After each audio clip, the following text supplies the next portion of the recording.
ये क्वेश्चन हाल ही में RRB NTPC graduate level 2026 में पूछा गया था। एक डीलर 500 रुपये में दो वस्तुएं एक्स और वाई खरीदता है। उनमें से प्रत्येक को समान मूल्य पर अंकित करता है और वह एक्स को 50% और 28% की दो क्रमिक छूट देता है। फिर भी उसे 958 रुपये का लाभ कमाता है। यदि वह वाई को 77% की एकल छूट पर बेचता है तो वाई का लाभ प्रतिशत क्या है।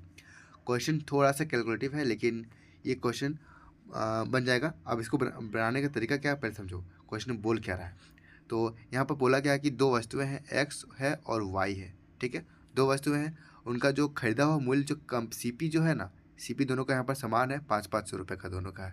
ये भी 500 और ये भी 500 का है। ठीक है, अब अंकित मूल्य किया, दोनों का समान मूल्य बढ़ाया। ठीक है, इसको जितना कुछ बढ़ाया होगा इसको और इसको भी कुछ बढ़ाया होगा, दोनों का अंकित मूल्य भी समान है। ठीक है, यानी कि एमपी भी यहाँ पर समान है मेरा। तो अब इन दोनों को बेचा जाता है अलग अलग मूल्य पर। ठीक है, अलग अलग मूल्य पर बेचा जाता है। विक्रय मूल्य क्या होगा वो भाई हमें देखना है। देखो, अगर मान लेंगे कि अगर यहाँ 500 रुपया दिया, सीपी इसको भूल जाते हैं, जो भी एमपी होगा वो अपने आप में 100% होगा। ठीक है, अगर वो अपने आप में 100% होगा, यहाँ पर 100% होगा, ये भी 100% होगा अपने आप में।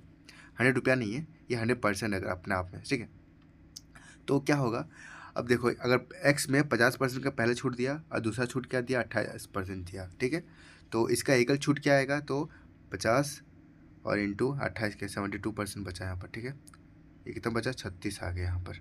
50 से काटेंगे दो बार में, 36 आ गया। ये मेरा सक्सेसिव आ गया, 36% बचा। यानी कि इसको डिस्काउंट कितना मिला, 64 का डिस्काउंट मिला। 100 रुपया में 64% का इसको डिस्काउंट मिला, तो बचा कितना, 36% बचा उसका। ठीक है, तो 36 रुपये में बेचा, वो 36% उसका विक्रय मूल्य आ गया, सेलिंग प्राइस। समझ लो सेलिंग प्राइस जो है 36% होगा। इसका क्या होगा, वाई का क्या होगा, तो वाई का देखो यहाँ पर 77% का यहाँ पर दिया हुआ है, छूट दिया है। तो 77% का छूट दिया 100% में से, उसका अंकित मूल्य में से, तो बेचा होगा वो जरूर 23% में। ठीक है, तो पहला का 36% और दूसरा को 23% का विक्रय मूल्य में बेचा गया है। ठीक है, यहाँ तक क्लियर। अब आगे देखो, अब देखो यहाँ पर बोला गया है कि इसे फिर भी 958 रुपये का लाभ होता है। अगर 500 रुपये में ख़रीदा है वो कोई सामान और फिर भी उसे 958 रुपये का लाभ होता है, तो मेरा सेलिंग प्राइस क्या होगा, 958 को इसमें जोड़ देंगे, मतलब इतना बेचा है वो, है ना। यानी कि जोड़ो, दोनों को जोड़ेंगे तो कितना आएगा, 1458 रुपया।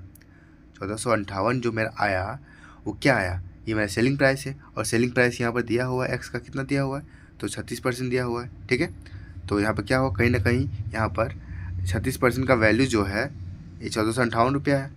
तो इसको हम काटेंगे, इसको कितना आएगा, इसको फिर 100% निकालेंगे अगर हम, ये जो एम पी प्राइस मेरा आ जाएगा। ठीक है, यहाँ मेरा एम पी आ जाएगा।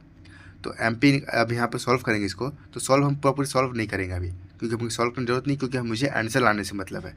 ठीक है, तो सॉल्व नहीं करते हैं, सीधे आंसर लाते इसका हम किसी भी तरह से।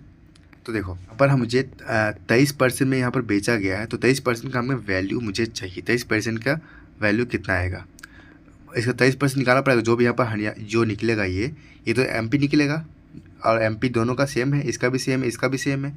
तो यहाँ से मेरा 100% का एम पी निकल जाएगा, और उस एम पी जो निकलेगा यहाँ पर जो एम पी आएगा उसका मुझे 23% चाहिए हमें। ठीक है, तो 23% हमें निकालना पड़ेगा इसका, तो 23% डायरेक्ट यहीं से निकालते हैं हम 23%। ठीक है, कितना आ जाएगा, तो बस इस 100 से 100 कट गया। ठीक है, अब डायरेक्टली गुना भागा करना है यहाँ पर, तो 36 को काटेंगे यहाँ पर, 18 दूना 36। ठीक है, और ये कितना आ जाएगा, 18 18 ठीक, और ये कितना आएगा, 18 एक 18 81 81 और 23, यहाँ पर 931.5 आएगा। ठीक है, यहाँ पर कैलकुलेशन आपको करना पड़ेगा और कोई ऑप्शन नहीं है। अब देखो 931.5 आ गया, तो 500 रुपये में ख़रीदा गया था, दोनों का सीपी तो बराबर है, तो 500 रुपये में ख़रीदा गया था, अगर वो ख़रीदा गया और उसे बेचा गया कितना, 931.5 रुपया। ठीक है, यहाँ पर पॉइंट है। तो देखो कितना फ़ायदा हुआ इसको, तो 431 का फ़ायदा हुआ, 431.5 का फ़ायदा हुआ। किससे फ़ायदा हुआ, तो 500 से फ़ायदा हुआ। ठीक है, गुना 100। अब इसका हम परसेंटेज निकाल देना है, मेरा आंसर आ जाएगा, 20 कट जाएगा, ये 431.5 यहाँ पर है।